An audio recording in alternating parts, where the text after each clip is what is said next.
Indigo की उड़ान अभी भी जमीन पर अटकी हुई है। अब फ्लाइट की रफ्तार धीरे धीरे ट्रैक पर आने लगी है, लेकिन यात्रियों को अभी भी परेशानियों का सामना करना पड़ रहा है। मुंबई में भी फ्लाइट कैंसिल होने से लोगों को परेशानियां हुई। रिपोर्ट देखिए। इंडिगो का संकट बरकरार, आज भी कई उड़ानें रद्द, फ्लाइट्स हो रही कैंसिल।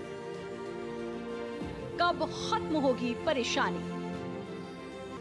देश की सबसे बड़ी एयरलाइन इंडिगो की समस्या अब सामान्य होती नजर आ रही है, लेकिन पिछले 7 दिनों से फ्लाइट कैंसिल या फिर डिले का सिलसिला अभी भी जारी है, जिसकी वजह से देश के अलग अलग हिस्सों में पैसेंजर पूरी तरह से परेशान हैं।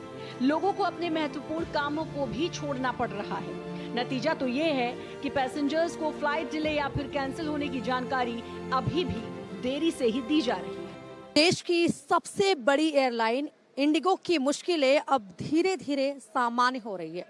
पिछले 7 दिनों से जो यात्री थे वो काफ़ी मुश्किलों का सामना कर रहे थे, क्योंकि इंडिगो की लगातार फ्लाइट कैंसिल हो रही थी या फिर डिले हो रही थी। अगर इस महीने की बात करें तो इस महीने में 4000 से ज़्यादा फ्लाइट कैंसिल हुए हैं। फिर चाहे वो दिल्ली हो, मुंबई हो, चेन्नई हो, कोलकाता, सभी जगहों पर यात्रियों को काफ़ी परेशानियों का सामना करना पड़ रहा था। इस समय हम मुंबई के डोमेस्टिक एयरपोर्ट पर मौजूद हैं और यहाँ पर जिस तरीके से हमने पिछले कई दिनों से देखा कि लंबी लंबी कतारें देखने को मिल रही थी और जो सहयोग इंडिगो के कर्मचारियों की तरफ से की जानी चाहिए थी वो नहीं की जा रही थी, लेकिन अब स्थिति सामान्य हो रही है और जो चीज़ें हैं वो धीरे धीरे पटरी पर लौट रही है।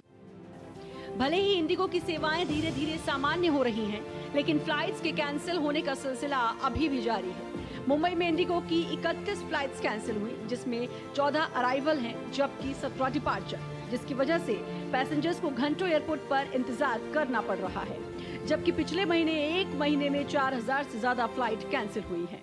मैं बिहार जाने वाला था। मेरा नाम रहमत नवाब है, मैं बिहार का रहने वाला हूँ। यहाँ आवाम को इतनी परेशानी हो रही है कि यहाँ कल का आपको मालूम ही होगा कि जिस तरीके से तोड़फोड़ किया गया है, क्योंकि लेट की वजह से, और ज़्यादा जो पब्लिक जाते हैं इमरजेंसी में जाते हैं, ठीक है, और किसी का फ्लाइट लेट हो जाता है तो उसकी वजह से बहुत ज़्यादा दिक्कत का सामना करना पड़ता है। मेरे को दरभंगा जाना था, मैं लोग सूरत से आया था, लगभग 6 बजे यहाँ पे पहुँच गया था, गाड़ी 5 घंटे लेट है।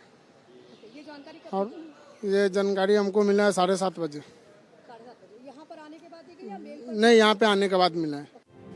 फिलहाल इंडिगो की तरफ से हालात सही होने की बात तो कही जा रही है, लेकिन स्थिति को सामान्य होने में अभी भी 1 से 2 दिन का समय लग सकता है। आंचल तिवारी, संवाददाता, मुंबई।